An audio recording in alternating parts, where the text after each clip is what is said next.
might not be familiar with Choice, we are a youth-led organization, and we advocate to support sexual and reproductive health and rights of all young people all over the world.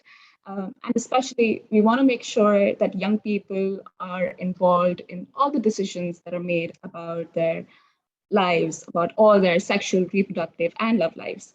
And very exciting to be supporting EngenderHealth on their MYP journey, which we'll be diving into a little bit in this webinar. So happy to have you here and enjoy.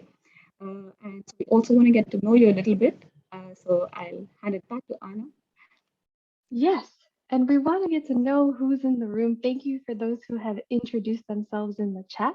We're going to do a quick poll, and I'm going to ask maybe Zandria if you have access to the poll. It's logging me out currently, so I can't see it, but we'll try one more time.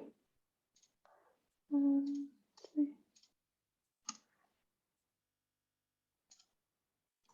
I think I should be able to launch it, Anna, because I see the option. Go for it. Okay.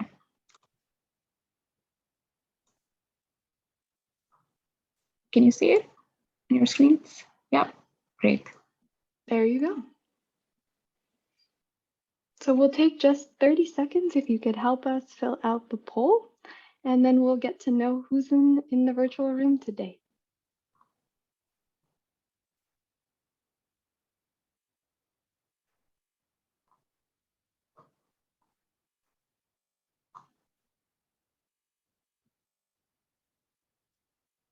Getting some responses.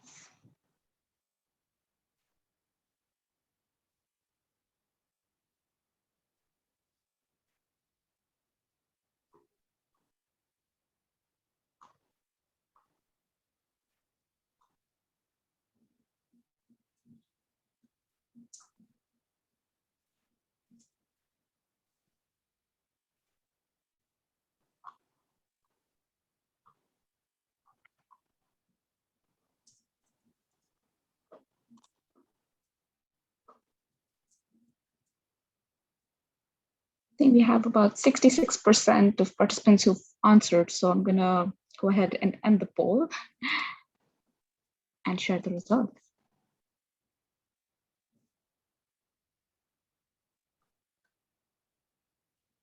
Over to Yana. Can you see my screen? Can you see the results? Yes, I can't see them. Yes. So why don't you go ahead? You go ahead, Pragya.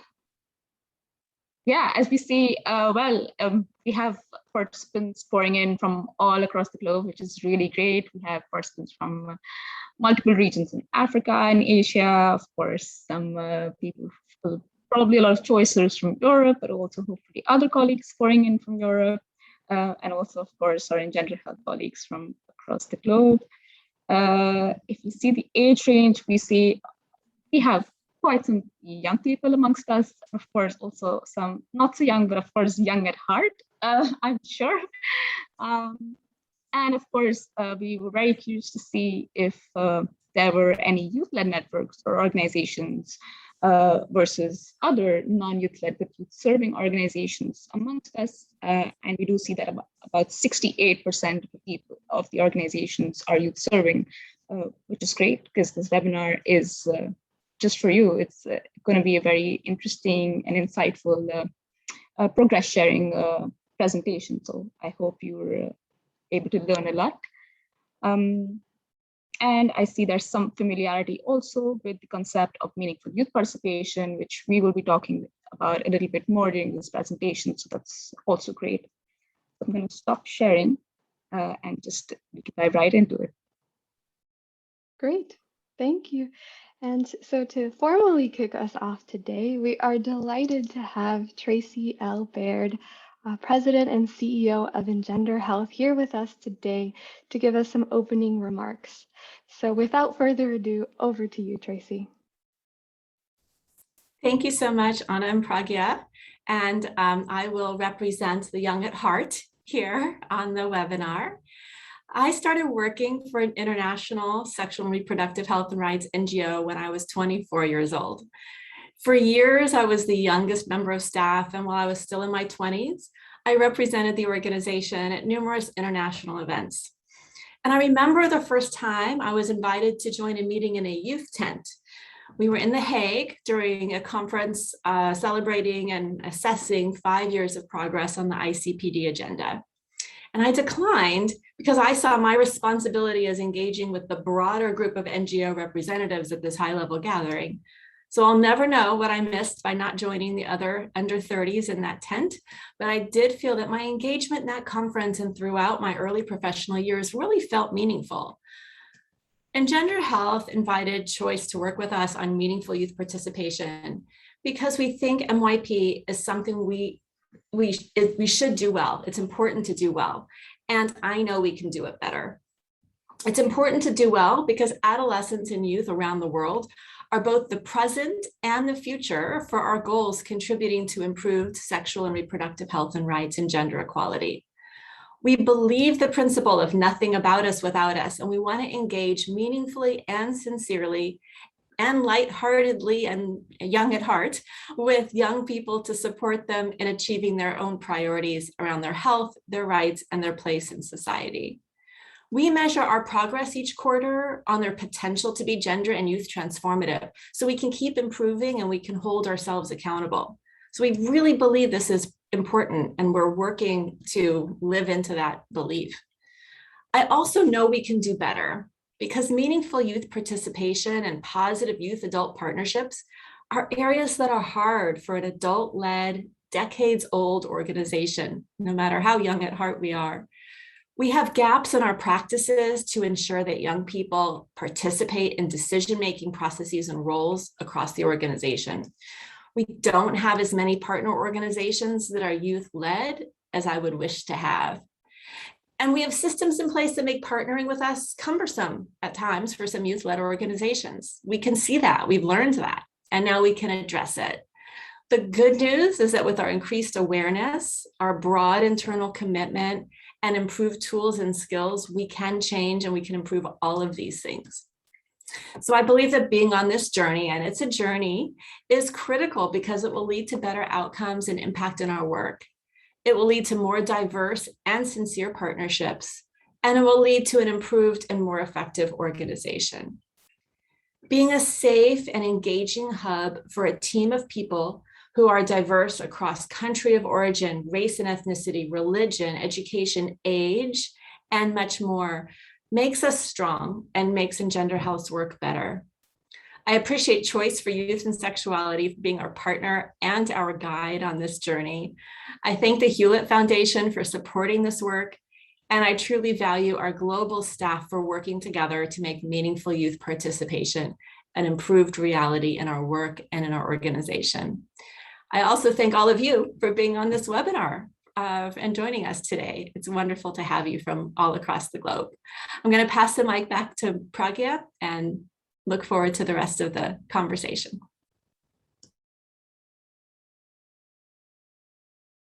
Thanks so much, Tracy. Thanks for sharing your own personal experience, but also being so open and honest about EngenderHealth's intentions and MYP journey. So that we can move forward, just give me a second so I can quickly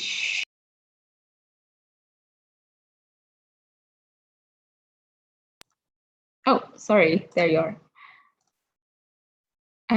Yeah, sorry, exactly. Thanks, Tracy, for sharing your experience with us, and of course, being so honest and open about EngenderHealth's journey. I hope you can see my screen now.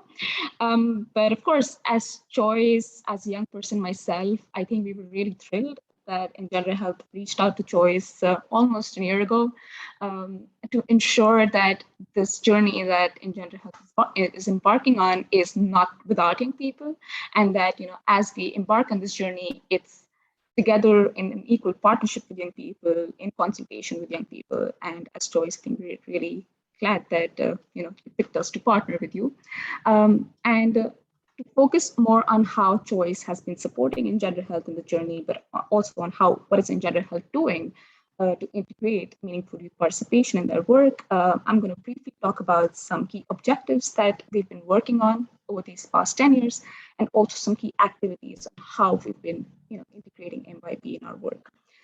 So the first objective that we've been focusing on is we want to really work towards increasing adolescent and youth participation in all of EngenderHealth's operational and programmatic policies, procedures, and also training materials. And this is something I'm going to dive into in a little bit.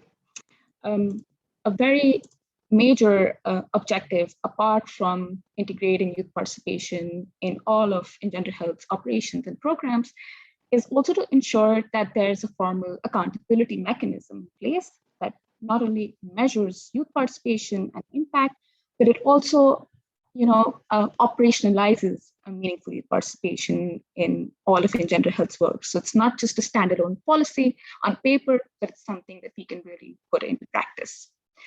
And to do that, we've been working together on multiple activities over a very short period of time, and we have some really great results to share with you as well. Focus back on the activities. One thing that we started with essentially was we did a review of all organizational policies and strategies which were relevant to youth participation, and we looked at it from a very MYP perspective and looked at it from a youth lens. So, for example, looking at EngenderHealth's diversity and inclusivity policies, the safeguarding policies, and really understanding if EngenderHealth is addressing youth participation more meaningfully, more mindfully, and is also putting steps in place so that it's integrated into its operations, but also programs.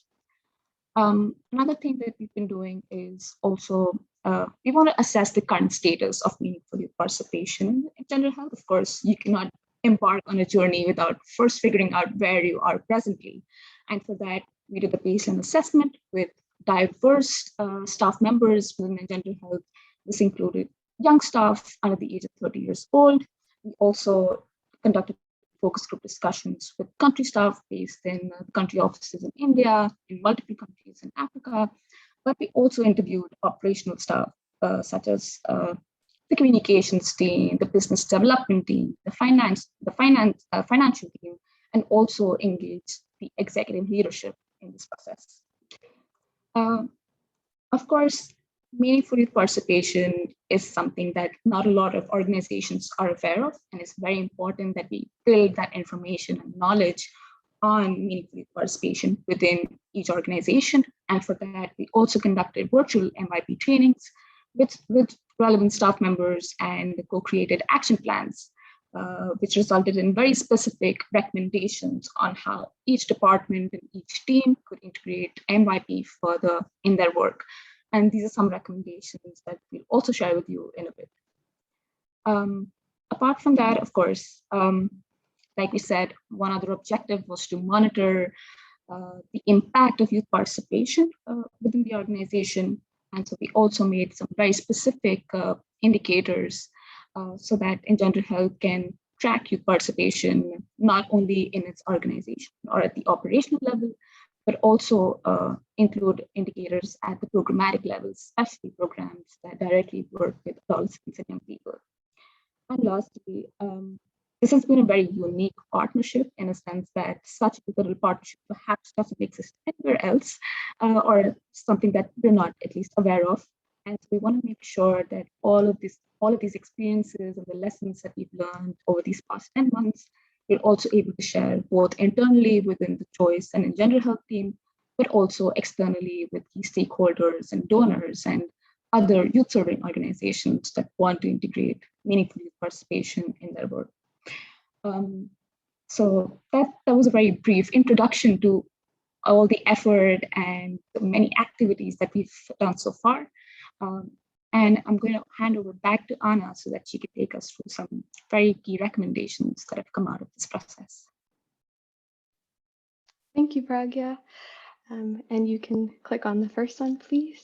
So we had a lot of recommendations, and in some ways it was a bit overwhelming because we know how long of a journey this may be, and how in order to make progress, you have to start somewhere. So first, recommendation that we received from Choice that we will be acting on is creating a meaningful youth participation organizational strategy.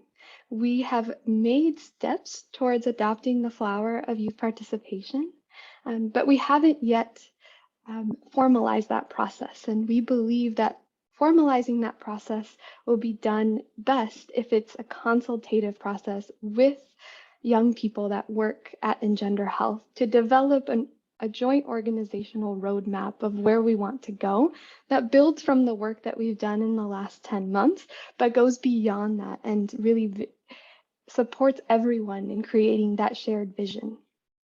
Second recommendation that we will be acting on and are already in some ways acting on, thank you, Pragya, is to institutionalize meaningful youth participation indicators. We are in the process of integrating 3 to 5 key indicators that we measure every year across our organization, across our projects, across our teams. And this will include setting targets such as the number of proposals we develop collaboratively with youth-led organizations as opposed to for youth-led organizations, and also looking at how young people within the organization are in decision-making roles. And that will vary from country to country and globally as well, but having a key indicator focused on that, we believe is one of the best ways to ensure that we are making progress. The third one is ensuring adequate budgets for integrating and scaling MYP. And we know that this doesn't come for free, and we know that the time, talent, and treasure of our colleagues, such as Choice for Youth and Sexuality, it's important to recognize that it won't just happen. And so we are ensuring that as we build new projects or re-envision projects or re-budget projects, we are ensuring that there is adequate budget to keep working on values clarification trainings, for example, on MYP across the organization.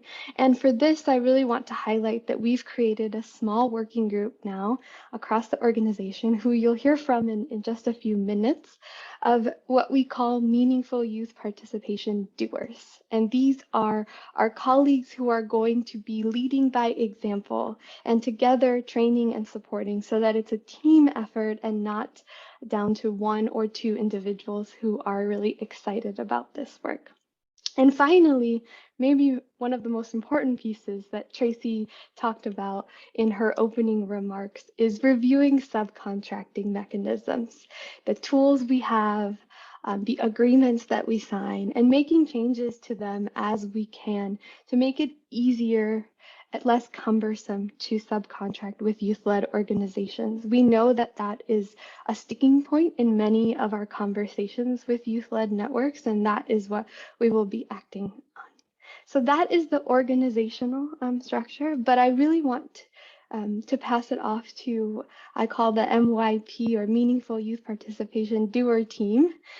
So over to Meskerim from Ethiopia and then Priyanka from India to share more with us about how they are putting meaningful youth participation into practice as well. Over to you, Meske. Thank you, Anna. Hi, everyone. So after the MYP training with Choice, we took our plan into action to establish a user advisory board for the SRHR focused project we are implementing in Ethiopia. We choose this approach to ensure that we create networking and a partnership among adults and young people or among peer groups so that they can work, share and learn from each other. Our intention is to foster supportive environments to represent view of young people in identifying priorities in issues that matter to them and to share ideas and work to solve any SRHR problem related to use. So far we have cascaded down the MYP trainings and we have ensured it's part of our project plan, and we have developed a scope of work for the user advisory board, which adapts the flower of participation and intends to provide key steps, approaches and guidance for staffs who are who will be implementing meaningful youth participation in their projects. We have also ensured a budget is allocated for this particular activity for capacity building, implementation, and monitoring purposes.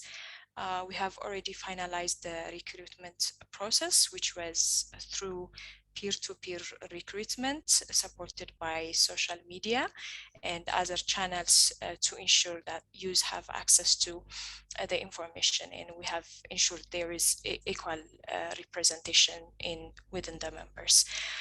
So in terms of next steps, we are planning to provide capacity building training for the advisory board members, and we'll be co-designing specific terms of reference, and we'll be tracking the results as we go forward. Thank you, Anna. Back to you. Thank you. And just to acknowledge, we are seeing the questions and we will have time in just a few minutes to address. So we will certainly get to those questions. Now over to Priyanka.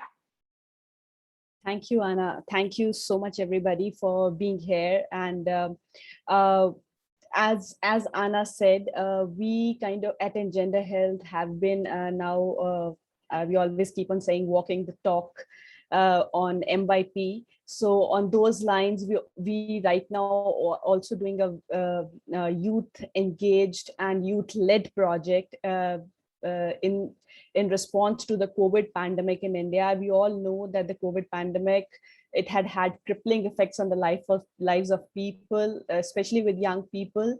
So EngenderHealth in India, with partnership with the YP Foundation, the Young People Foundation, which is a youth-led organization, and of course with the support of the Government of India, World Health Organization, and other partners like UNICEF, we are strategically engaging young people as change agents in this COVID response. And this engagement is being done in the months of, like it's an ongoing project.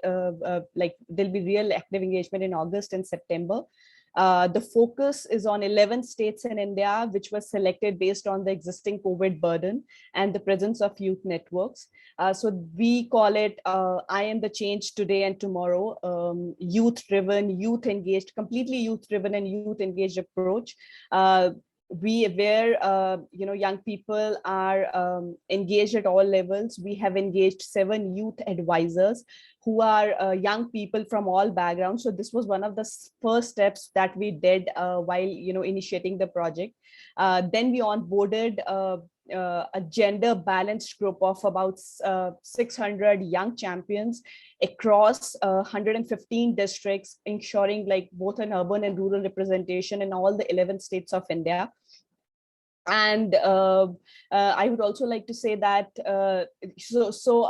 we now moving forward, the project is going to engage young people through many innovative strategies, like reaching young people through Instagram, Facebook, WhatsApp, YouTubers, social media influencers. The reason why we are targeting this, I would like to put on the table that we also did a qualitative as well as a quantitative online survey with young people, where we try to ascertain the perceptions and understanding of young people on COVID and how COVID has affected their lives, and also trying to understand like what are the best means to reach them, and what are the best resources that they think would capture their attention. So doing all of that, so this was a lot of learnings from that from that youth perception survey, which is kind of guiding our work as well as our youth advisors and champions. So we are right now converging with similar campaigns in India, as well as leveraging vaccination centers, schools for reaching young people with right information.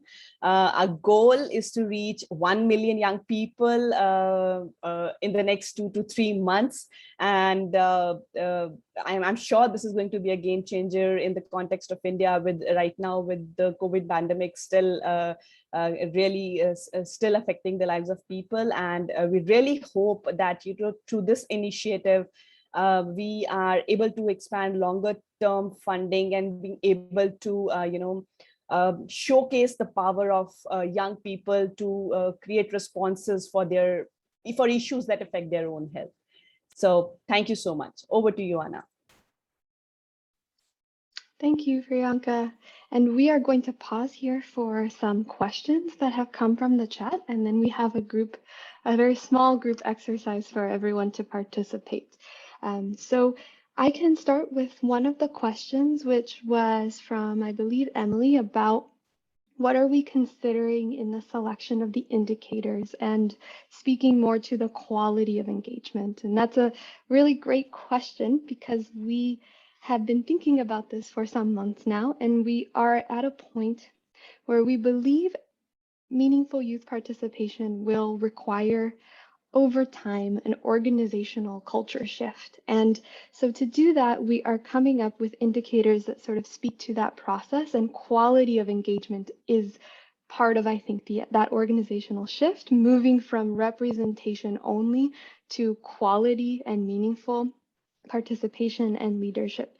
So what we've been thinking about is measuring and defining for ourselves within EngenderHealth, what are the decision-making spaces that exist at each level of our organization, and how would we define meaningfulness for ourselves, and then having routine feedback mechanisms through surveys or in-depth interviews or some other meaningful form of participation, and having a place where we can measure both quantitatively and qualitatively, how many young people do we have in these spaces, and also what is their feedback on their participation in that. And we're really looking with Choice to figure out what those definitions exactly are that would be relevant for all of us.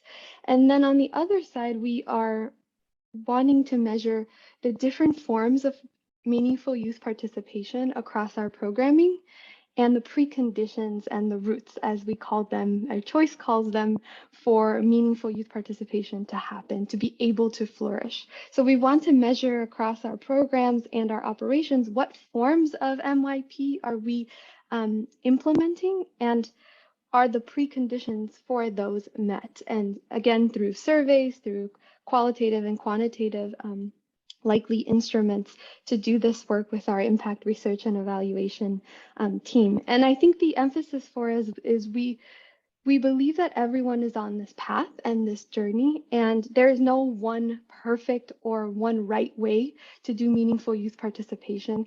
And we really appreciate that the flower helps us visualize what those different forms look like and helps us see in our own work for each and every one of our colleagues how we can strive towards one of those forms. And it helps put a name and a structure to this large word that often gets used. It's MYP. So I'm going to pass. I hope that answers your question, Emily. And if you can let us know in the chat if you have any follow-ups. I'll pass it. There was a question about the assessment. So I'll pass it over to Pragya, as Choice led that assessment. Thanks for sharing that, Anna. Yeah, absolutely. I see a lot of questions actually on, how are young people included in this process, and, what kind of assessment was used for this procedure. I think what I can start with is saying that Choice, as a youth-led organization comprising of all young people, and of course, the definition of young people, of course, differs from context. So I'll come to that in a bit. But as a youth-led organization, we were really at the forefront of this assessment process, and we used our own tools to measure meaningful youth participation within EngenderHealth. Perhaps some of you might be familiar with our flower of participation, but it's basically a tool that we use to understand and assess meaningful youth participation within each context. It can be in your project, it can be in your organization. And I would highly recommend you to go to our website and check it out, because the flower basically talks about different forms of meaningful youth participation, the different preconditions of meaningful youth participation, and some core elements that are required to integrate MYP further. And these were some of the things that we also measured in the baseline assessment that we did. So that's the first part of the question is, Choice was the one who really drove that process. when it comes to engaging young people within EngenderHealth, of course, EngenderHealth is not a youth-led organization. We know that, but we were very mindful in making sure that we reach out to all young staff under the age of 30 years old. All the focus discussions that we conducted with young staff were also conducted in a very safe space. So it was separate from the other discussions that we had with other adult staff, if we can call them that. And we also made sure that the MYP trainings that we did with EngenderHealth staff also included a fair percentage of young staff. And now that we have the MYP action plans ready, the hope is that as a next step, we are able to have very specific consultations with young staff within EngenderHealth, so we can further improve upon these action plans and make sure, that we represent the voice of all young people and they're coming from a youth perspective and that they're youth-led in a sense. So I hope, this addresses your questions. I am also going to be sharing some key recommendations on how other youth-serving organizations can ensure MYP in their work, and maybe that also helps to answer some of the other questions that I'm getting on, inclusion of young people and the age definitions and the age range.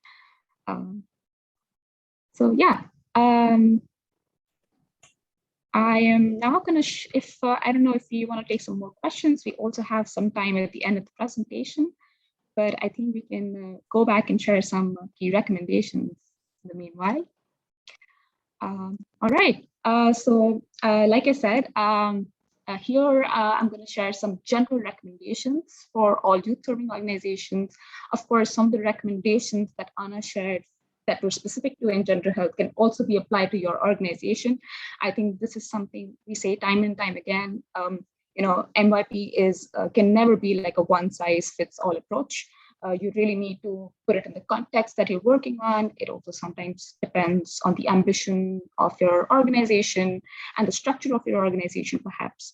But there are some best practices that you can adopt to ensure MYP. The first one, of course, is that you need to ensure young people are involved in decision-making, especially if it directly concerns them at all levels. For example, this could take the form of a youth advisory board, as Ms. Kerem mentioned. At Choice, for example, all of our board members are under the age of 30 years old, and that's how we ensure that young people are at the forefront of all the decisions that we make. Something that a lot of youth-serving organizations also do is elect a youth representative in their board, which ensures that there's some voice of young people represented at the highest level of decision making. Another way of ensuring MYP is to create opportunities for young people where you can and where it's suitable. For example, a lot of times we see young people in serving organizations do have roles, but they're quite entry level. So we also recommend HR departments and recruitment structures to create opportunities for young people. Where possible, create paid opportunities for young people. So have traineeships that are paid, have internships that are paid, and also have a mentorship trajectory in place so that these young people can also learn on the job and benefit from the expertise of other colleagues around them. Another great way of integrating MYP, especially for organizations that are not youth-led, is to invest in time and resources so that you can build a stronger relationship between the young staff and the adult staff in your organization. I think it's really important that adults are allies in this MYP journey, and that they play as role models and as mentors to the other young people in the organization. And so that's also super crucial to do. And lastly, of course, this is something that cannot be emphasized enough, is that we need to be mindful of the diversity and intersectionality of young people.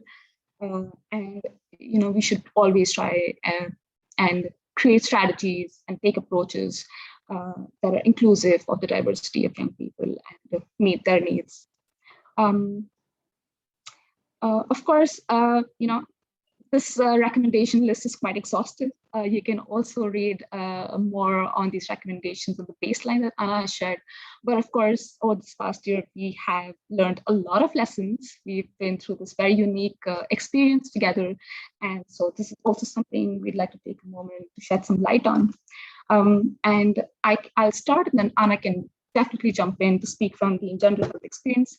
But I think as both Choice and EngenderHealth, if I can speak for both organizations, MYP requires time, resources, and commitment. It just can't be said enough.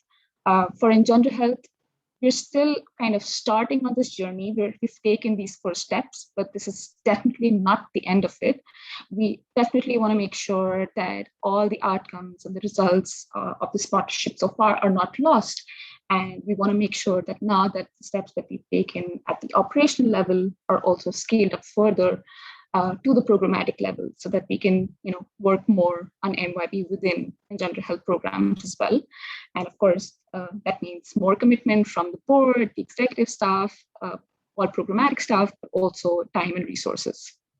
Over to you, Anna, for the second lesson learned. Yes, sometimes we run into this trap of wanting to make everything perfect, whether it's an indicator or a specific training or something else along the way. And what we've learned along our journey thus far is that sometimes we just need to put it into practice, and we need to make some good evidence-based and evidence-informed practices and decisions and make them consultatively and inclusively. But, maybe in our indicator measurement, we start somewhere, and then in a year or 2 years from now, we decide that there's a more meaningful way to measure this indicator. And so rather than trying to take all of this time to perfect a measurement or a process or a tool, it's really about charting a path and making progress along the way. And that's at certain points in time, we wanted to take a step back, and then we said, no, we need to do it. And then we went back, and eventually we realized, we're on the path, and we will make some action items, and we have already, and we will again, and we will likely make mistakes, and that's okay. And I think if we are honest and careful with ourselves and transparent, then, we will all improve along the journey. Back to you, Pragya. Thanks, Anna. And I think, well, it's definitely not the last lesson learned, but one of the important ones is that over this past year, we've definitely benefited so much from each other's unique expertise and the value add that we bring to this partnership. Of course, for Choice, this was a very unique first experience of working with a big ACE-rated organization like EngenderHealth. And we feel after working with EngenderHealth, our own tools have become, I would say, we've managed to strengthen them. We've managed to look at them critically from a gender perspective, especially because that was something that we didn't have before. And it's great that EngenderHealth, it's great that we weren't the only ones who were contributing to EngenderHealth's work, but EngenderHealth was also able to support us in return, and that it was a very equitable and open youth adult partnership where we were both open to learning from each other. I'm just going to pass it back to Anna for some last words also from EngenderHealth side. Thank you, Pragya. Do we want to do the Menti? I think yes. Back to you, Pragya. Yeah, just give me a minute while I share my screen. So we have a Menti for all of you. Hopefully you're all familiar with it. But I'm just also going to put it in the chat, or if someone could help me put it in the chat, that would be great while I put up the Menti.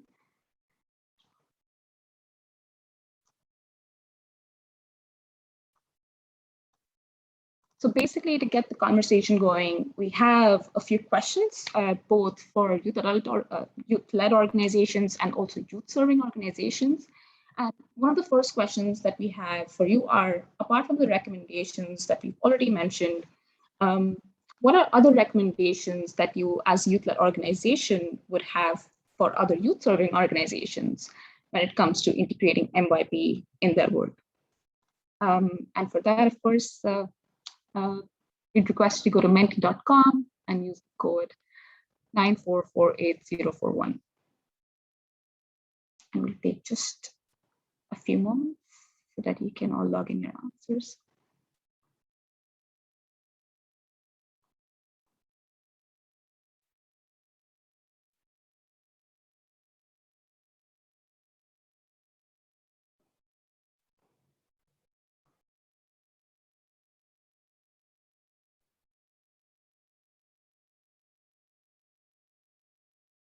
If you're not able to access the Menti, it's also okay if you want to put in your suggestions in the chat. I see there's a question on sharing the link to the Menti. Thanks, Tracy. Yeah, I think if you just directly go to menti.com and add in the code, then you'd be able to fill in your answers.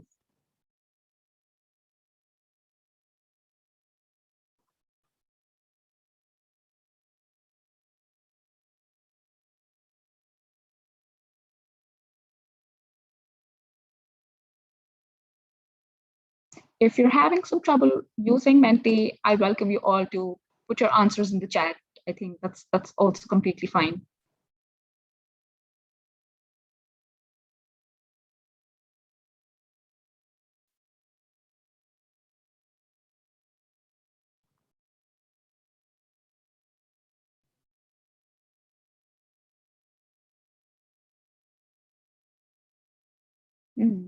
My apologies. Let me just quickly fix the Menti, but again, I welcome you all to type your answers in the chat.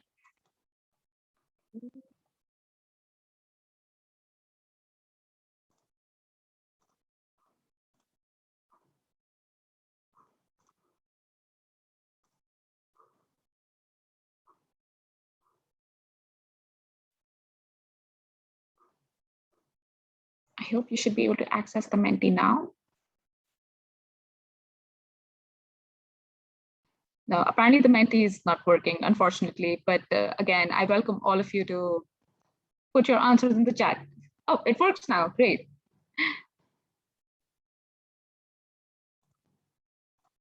All right, let's take a few minutes.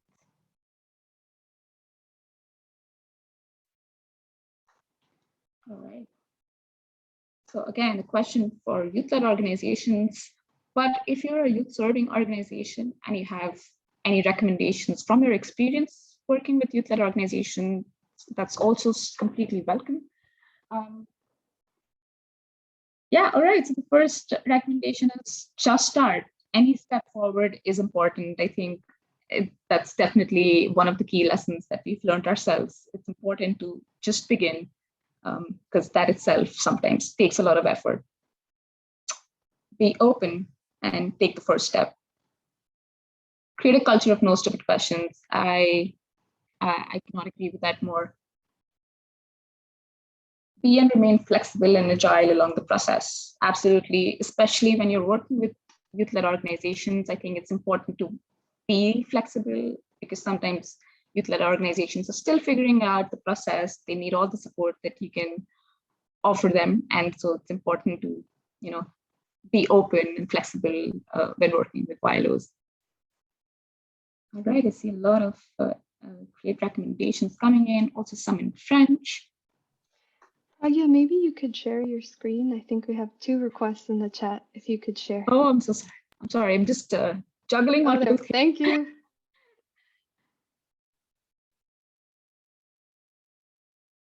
Leave a lot of space for mistakes. Of course, young people are always learning, so we need to tolerate mistakes.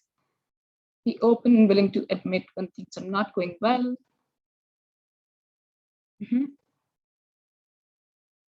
Advocate for more funding. I think this is definitely a challenge that we've recognized, and this is also something we are now currently looking for ourselves, because we want to make sure that we can, build on this first phase of this partnership. So definitely, like we said, MYP needs resources and budgets and time. So I definitely hear you.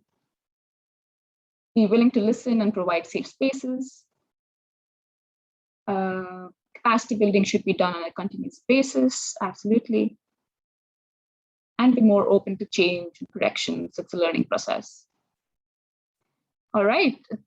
I would say keep your recommendations pouring in, and I'm actually going to move to the other mentees. So we also have some space at the end for other questions. All right. And the second question is more directed at youth serving organizations. And the question to you is, what opportunities exist within an organization to integrate MYP beyond a project, team, or department? So what is it that you can do more than just, creating an MYP team or like an MYP policy? How can you integrate it further in your work? Maybe I can hand it over to Anna to take us through some of the recommendations that pop up on the screen. And also, if there's any in the chat, please let me know. Yes, I don't see anything in the chat yet, though there is a question about whether or we can share this after the webinar. And yes, we can. We can pull the information and share it as a follow-up email with more resources as well. So what opportunities exist within the organization? I see someone said, except that young people are torchbearers of change and development. Yes, and I very much agree with that. Volunteer working groups are open to all, and everyone is encouraged to participate, right? Creating space is really important, as is the commitment from adults. I like whoever wrote educating the board on the benefits. I assume this is maybe a board of directors or a governance board on the benefits of why we care about meaningful youth participation. Guidance around budgeting, very important, right? If there's no money, oftentimes meaningful youth participation is one of the first things to unfortunately be cut. Working with youth-led organizations, cannot stress this enough. Oftentimes we operate in sometimes a mindset of competition and scarcity, and it's really important to find ways to share resources and work together. Writing proposals that are youth engaged, engaging young people, working with and supporting youth-led networks and youth-focused. Help reinforce that there are multiple ways of doing meaningful youth participation and supporting teams to identify what that looks like. Really, really, these are so great. Advocating and influencing organizations at the regional and country level to implement this work into their operations, using existing structures for youth involvement, having policies that support and promote, and actually implementing those policies. Yes, two sides to that coin. Yeah, having a policy that no one knows about is not very helpful, is it? Create meaningful opportunities for interns, not just on projects, but for core organizational departments and functions, and pay interns, one of my favorite things. No more unpaid internships, please. Help young people and fairly compensate them for their work. Leading a training on adult biases towards young people for all staff, and having strategies to have that lens be integrated in all program design and implementation. And I think this one is really hits home for EngenderHealth is, we firmly believe we've all been socialized in our own context, and whether that's gender norms, age-related norms, or other norms related to how we perceive ourselves and other people, all of that impacts who we are and how we work. And so it's really important to have a continuous reflection process for all of us, not just for some of us, but really we all have biases. I have biases, Pragya has biases, and we all need to keep working towards that. And the last one I see on my screen is strategic documentation of best practices. This is really important. Yes, thank you, thank you, thank you. Okay, I don't see any more popping up, Pragya, so I think we can go to next steps.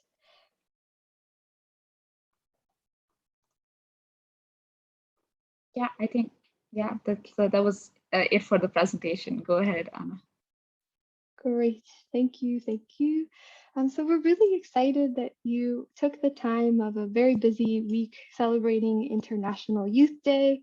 And we wanted to end this call really by extending an invitation for everyone on this call, whether you're youth-led, youth serving, whether you work for a nonprofit or a government agency or something else, a donor, whomever you work with or represent, and whatever your role may be, we fundamentally believe we all have a part to play in meaningful youth participation and realizing and actualizing it. So we as Engender Health and Choice are really excited about, as we end this first path of the journey with our project, which was funded by the Hewlett Foundation, we are excited to continue our work contributing to the Family Planning 2030 group that is in progress towards really actualizing and making progress.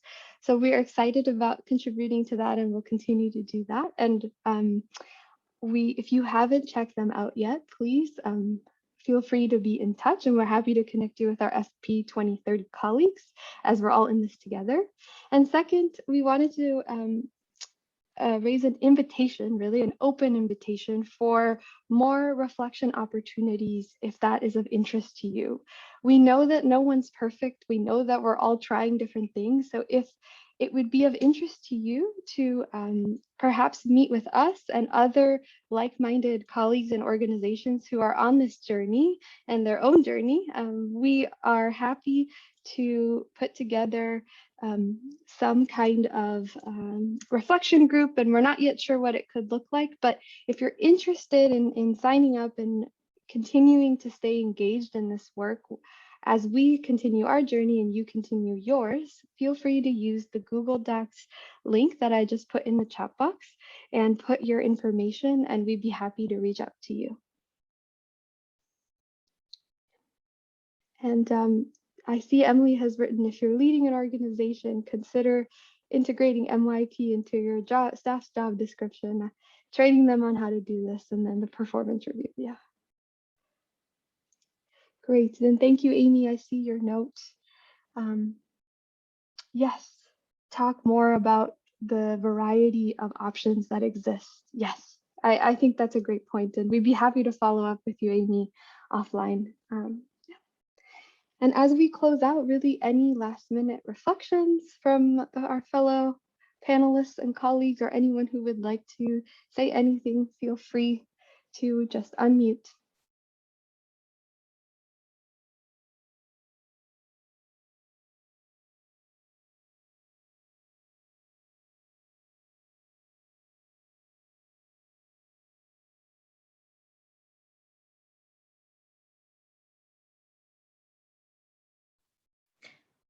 No, I just want to say a big thank you to everyone who's joining. And if you're interested to hear more about our journey, we've recently published 2 blog pieces that have reflected back on our journey so far.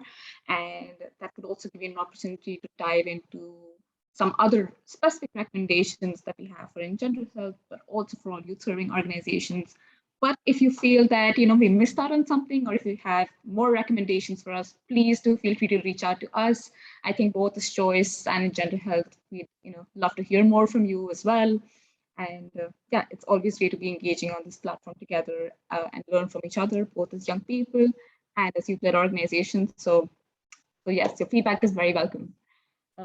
Yeah, thank you so much for joining in, for your very interesting questions as well. Yes, thank you, everyone. We are almost at time, and we'll stay until the hour, those of us who were hosting it. And we just thank you for your time. And please, again, if you're interested in continuing the conversation, sign up on the Google Docs spreadsheet, and we'll put it in one more time. Yeah. Thank you to my fellow colleagues, panelists, I don't know, speakers, whatever the right term is, Priyanka, Maskaram, Tracy, Pragya, Zandria for helping us with the recording. Yay. Thank you, Zandria. Yeah. Have a wonderful rest of your morning, afternoon, evening. So I thank Bastian for helping us speak French today. Bastian, we would be lost without you. Thank you, thank you. I'm sending you all of my virtual reactions. Thank you.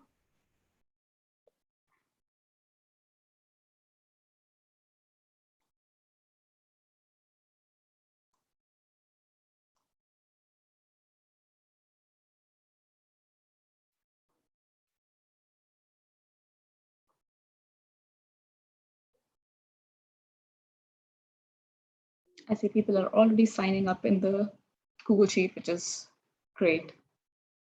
I already see 16 signups, so. This is the end of my interpreting. Is that correct? That is Yes. correct. Thank you, Bastian. Thank you, Bastian. Merci, merci. Merci beaucoup. Je vous en prie, madame. Alrighty. Great. So, thank you, everyone. I will stay around for maybe just one more minute, and then making sure our chats are in the right place and our record. I'm going to stop the recording now.